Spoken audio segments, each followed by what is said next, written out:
کیا کام آج تک تم نے کر لیا کہ اپنا وقت تم ان چیزوں میں خرچ کر رہے ہو؟ وقت کی قدر کرو۔ وقت کے حوالے سے کچھ ضروری باتیں عرض کرتا ہوں۔ سب سے پہلے میرے آقا صلی اللہ علیہ وسلم نے وقت کی اہمیت کیسے بتائی، سماعت فرمائیں۔ آقا کریم صلی اللہ علیہ وسلم فرماتے ہیں اگر قیامت قائم ہو جائے، یعنی قائم ہو جائے، آنے والی بات نہیں فرمائی، قائم ہو جائے، ابھی حساب کتاب اسٹارٹ نہیں ہوا، بس قیامت قائم ہو۔ سرکار فرماتے ہیں اگر قیامت قائم ہو جائے اور تم میں سے کسی کے ہاتھ میں کھجور کا چھوٹا سا پودا ہو، قیامت قائم ہو گئی، ہاتھ میں کھجور کا چھوٹا سا پودا ہے، اگر وہ اس بات کی استطاعت رکھتا ہو کہ حساب کے لیے کھڑا ہونے سے پہلے اسے لگا لے گا تو ضرور لگا لے گا۔ یعنی حساب شروع ہو اس سے پہلے اس کے پاس اتنا وقت ہے اور وہ استطاعت بھی رکھتا ہے کہ پودا لگا لے، تو وہ ٹائم بھی ضائع نہ کرو، اس ٹائم کو پودا لگانے میں خرچ کرو۔ یہ ہے وقت کی قدر۔ اے رسول اعظم صلی اللہ تعالی علیہ وسلم کے پیارے دیوانوں، آقا کریم صلی اللہ علیہ وسلم فرماتے ہیں اولاد آدم پر ہر نیا آنے والا دن اسے مخاطب ہو کر کہتا ہے، جو دن نیا آتا ہے وہ ڈیلی دن کہتا ہے، ہم کہاں سنتے ہیں، لیکن حضور تو سب کی سنتے ہیں، سب کی پکار کو سنتے ہیں، سب کی باتوں کو سنتے ہیں، اور کیا کہنا، ہم یہاں سے پکارے وہاں وہ سنتے۔ میرے آقا صلی اللہ علیہ وسلم کی شان تو یہ ہے کہ ارشاد فرماتے ہیں میں اپنی ماں کے شکم میں تھا اور ماں کے شکم میں رہتے ہوئے لوہے محفوظ پر چلتے ہوئے قلم کی آواز کو سنتا تھا۔ میرے آقا کی سماعت کا عالم ہے، اسی کو میرے امام کہتے ہیں، ہم یہاں سے پکارے وہاں وہ سنیں، مصطفیٰ کی سماعت کے دار کو سنا۔ سرکار تو سب کی سنتے۔ اب دن، یہ ڈے جو ڈیلی نکلتا ہے نا، وہ کیا کہتا ہے؟ وہ دن ہر آدمی سے کہتا ہے، لیکن آدمی کہاں سنتا ہے؟ دن کہتا ہے اے ابن آدم میں نئی مخلوق ہوں، یعنی ہر نیا دن ہمیں کہتا ہے میں نئی مخلوق ہوں، میں کل تمہارے عمل کی گواہی دوں گا، بس تم مجھ میں عمل خیر کرنا، میں کل تمہارے حق میں اس کی گواہی دوں گا۔ اگر میں گزر گیا، جو دن گزر جاتا ہے وہ دن کہہ رہا ہے اگر میں گزر گیا تو پھر تم مجھے کبھی بھی دیکھ نہیں سکو گے۔ اور حضور صلی اللہ علیہ وسلم نے فرمایا اسی طرح کے کلمات رات بھی دہراتی ہے، یعنی ہر دن کہتا ہے کہ دن میں نیک عمل کر لو، اس لیے کہ آج کا دن چلا گیا تو پھر پلٹ کر نہیں آئے گا، اور جو دن میں تم نے اچھا کام کیا یہ دن کے بھروسے قیامت تمہارے حق میں گواہی دے گا۔ اور یہی رات بھی کہتی ہے، تو یہ نہ سمجھنا دن آتا ہے اور چلا جاتا ہے، یہ دن ہمارے اعمال کی گواہی بھی دیتا ہے، اچھا کرو گے اچھی گواہی، برا کرو گے تو بری گواہی، یہ دن اور رات دیتے ہوئے نظر آئیں گے، اس کے وقت کی قدر کرو۔ میرے پیارے آقا صلی اللہ تعالی علیہ وسلم کے پیارے دیوان ہوں، آدمی وقت کی قدر کیوں نہیں کرتا؟ کیا وجہ ہے وقت کی قدردانی نہ کرنے کی؟ سب سے پہلی چیز ہے غفلت، وہ وقت کی اہمیت نہیں جانتا، اس لیے وقت کی قدر نہیں کرتا، لیکن وقت دیکھ رہا ہوگا، کوئی کتاب کے پاس آنے دیکھ اس کی قدر ہر ایک کو کرنا ضروری ہے، اور اسی لیے قرآن نے غافلوں میں سے نہ ہونے کے بارے میں فرمایا۔ اللہ عز و جل ارشاد فرماتا ہے وَاذْكُرْ رَبَّكَ فِي نَفْسِكَ تَضَرُّعًا وَخِيفَةً وَدُونَ الْجَهْرِ مِنَ الْقَوْلِ بِالْغُدُوِّ وَالْآصَالِ وَلَا تَكُن مِّنَ الْغَافِلِينَ، اور اپنے رب کو اپنے دل میں یاد کرو، گڑ گڑاتے ہوئے اور ڈرتے ہوئے اور بلندی سے، کچھ کم آواز میں، صبح کو شام کو اور غافلوں میں سے نہ ہونا، غافلوں میں سے نہ ہونا۔ تو غفلت کی چادر اٹھا کر پھینکو، غفلت سے باہر نکل آؤ۔ اس لیے کہ قرآن کہہ رہا ہے وَلَا تَكُن مِّنَ الْغَافِلِينَ، غافلوں میں سے نہ ہو جاؤ۔ اور یہاں کچھ دوست بھی ایسے ہوتے ہیں جو غافل ہوتے ہیں، اور ان غافل دوستوں کے ساتھ آدمی اپنا ٹائم اسپینڈ کرتا ہے۔ آؤ تھوڑا کیرم کھیل لیتے ہیں، آؤ تھوڑا یہ کر لیتے ہیں، آؤ تھوڑا یہ کر لیتے ہیں، آؤ تھوڑا یہ کر لیتے ہیں، آؤ تھوڑا یہ کر لیتے ہیں۔ جائز جتنی تفریحات ہیں اس کے سلسلے میں اسلام نے نہیں روکا، لیکن تضییع اوقات سے اسلام نے روکا، فضول چیزوں سے اسلام نے روکا۔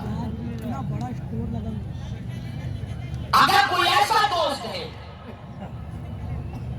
جس کا دل اللہ کے ذکر سے غافل ہے اور جو تمہیں غفلت کا شکار کر دے، غافل بنا دے، تو کیا دوستی میں اس کی بات ماننی چاہیے؟ قربان جائیے میرے رب کی عظمت پر۔ ارشاد فرماتا ہے وَلَا تُطِعْ مَنْ أَغْفَلْنَا قَلْبَهُ عَنْ ذِكْرِنَا وَاتَّبَعَ هَوَاهُ وَكَانَ أَمْرُهُ فُرُطًا۔ قرآن کہتا ہے اور اس کا کہا نہ مانو جس کا دل ہم نے اپنی یاد سے غافل کر دیا اور وہ اپنی خواہش کے پیچھے گیا اور اس کا کام حد سے گزر گیا۔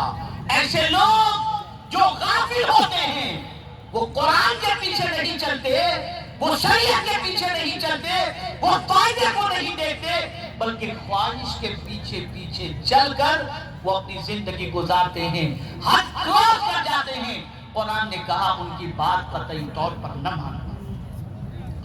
اور یہاں پر میں اگر سیدنا صدیق اکبر رضی اللہ المولا تبارک و تعالی عنہ کی دعا آپ کی سماعتوں کے حوالے نہ کروں تو مناسب نہ ہوگا۔ میں نے جب یہ دعا پڑھی تو ان کی سوچ پر قربان ہونے کو جی چاہا، اور اتنی اچھی سوچ ان کی کیوں نہ ہو، وہ تو یار غار مصطفیٰ تھے، وہ ثانیہ اثنین ہے نا۔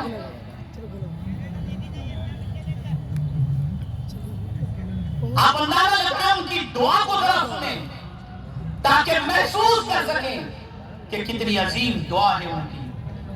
سیدنا صدیق اکبر رضی اللہ تعالیٰ عنہ دعا کرتے تھے اللہم لا تدعنا فی غمرۃ ولا تأخذنا علی غرۃ ولا تجعلنا من الغافلین۔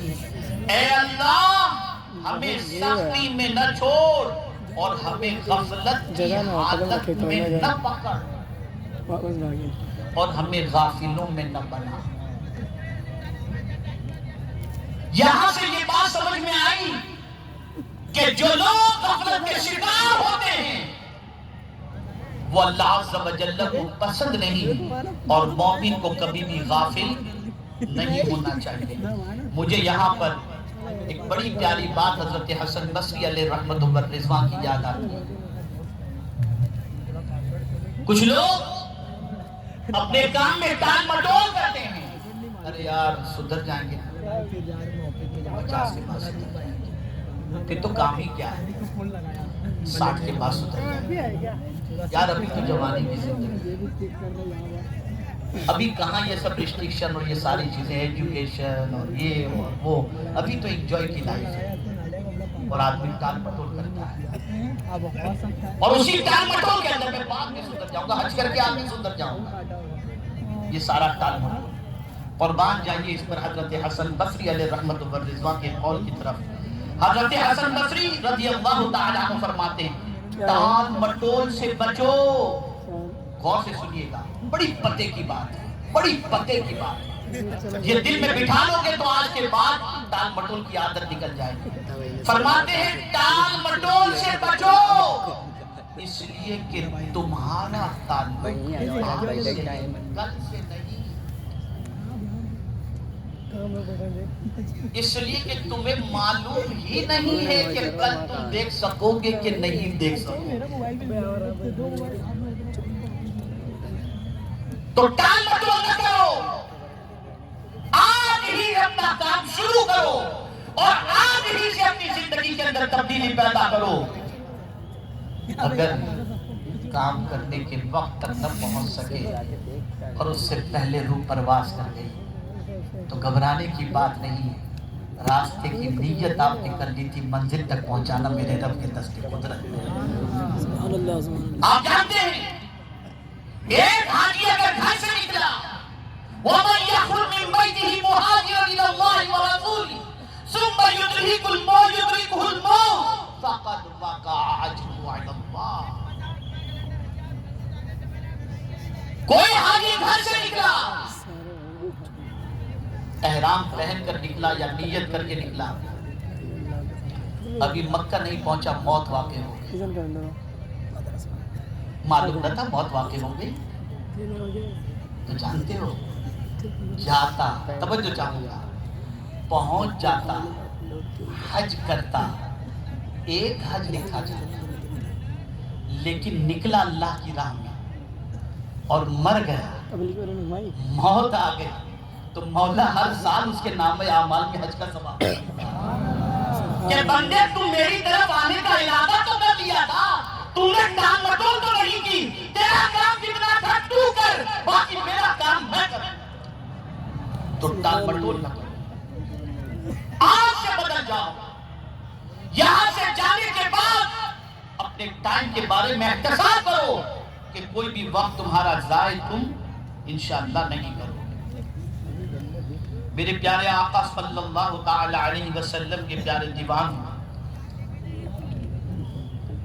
ہمارا ٹائم ضائع کس وجہ سے ہوتا ہے؟ آلات جدیدہ کی وجہ سے، موبائل. آپ ذرا سوچو تو سے ہم نے کوئی تحقیق کے میدان میں قدم نہیں بڑھایا، کوئی نئی چیز ہم نے کریٹ نہیں کی. زمانے میں ہم کتنے پیچھے ہیں، دنیا کہاں سے کہاں نکل گئی اور ہمیں دے دیا گیم. اور ہمارے کچھ بچے پتہ نہیں کیا کیا گیم ہے، مجھے تو یاد بھی نہیں، سمجھ میں بھی نہیں آتا اس کے بارے میں. کون سا پب جی. ہمارے کچھ نوجوان پوری رات پب جی کھیلتے ہیں، پتہ نہیں کیا کیا گیم نکلی ہے. اب رمی اور یہ اور وہ سب چل رہا ہے، بس جلدی پیسے بناؤ. کیا کر رہے ہیں؟ کس طرح جا رہے ہو؟ کیا تمہاری جوانی اسی لیے ہے؟ تو خبردار، ضرورت سے زیادہ آلات جدیدہ کا استعمال، یعنی تم موبائل کا، انٹرنیٹ کا استعمال ضرورت جتنا ہی کرو، ضرورت سے زائد اس کا استعمال قطعی طور پر نہ کرو. اس لیے کہ قیامت میں وقت کے بارے میں بھی اللہ عز و جل ہم سے سوال پوچھے گا. اب جو بات درس کرنے جا رہا ہوں، اللہ والوں کے نزدیک وقت کی کتنی اہمیت ہے، ذرا سنو اور اپنی زندگی کو سنوارو. حضرت سیدنا عبداللہ ابن مسعود رضی اللہ تعالی عنہ کا قول ہے. کون ہے حضرت عبداللہ ابن مسعود؟ جلیل القدر صاحب.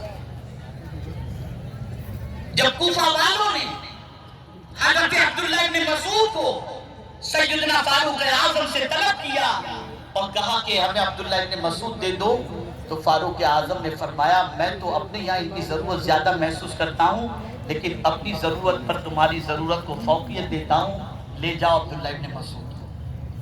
اور پھر جب مولا علی کوفہ پہنچے تو یہی حضرت عبداللہ ابن مسعود ہیں کہ کوفہ پہنچنے کے بعد انہوں نے اتنے علماء تیار کیے کہ صرف مولا علی کے استقبال کے لیے 4000 علماء کرام تشریف لے گئے. تو مولا علی نے فرمایا اے عبداللہ تو نے تو کوفہ کو ان سے بھاگ دیا. یہ ہے حضرت عبداللہ ابن مسعود، یہ ہے حضرت عبداللہ ابن مسعود. اب ان کا قول، میں نے یہ عظمت اس کے لیے بتائی تاکہ ان کی قول کی اہمیت آپ کے سامنے آئے. حضرت عبداللہ ابن مسعود رضی اللہ تعالیٰ عنہ کا قول ہے مجھے کسی چیز پر اتنی شرمندگی نہیں، مجھے کسی چیز پر شرمندگی کوئی کام کر لیا, کوئی غلطی ہو گئی تو شرمندگی, لیکن ان کی سوچ دیکھیں, فرماتے مجھے کسی شے پر ایسی شرمندگی نہیں ہوئی جس طرح اس دن پر, جس دن کا سورج غروب ہوا اور میں نے کوئی اچھا کام,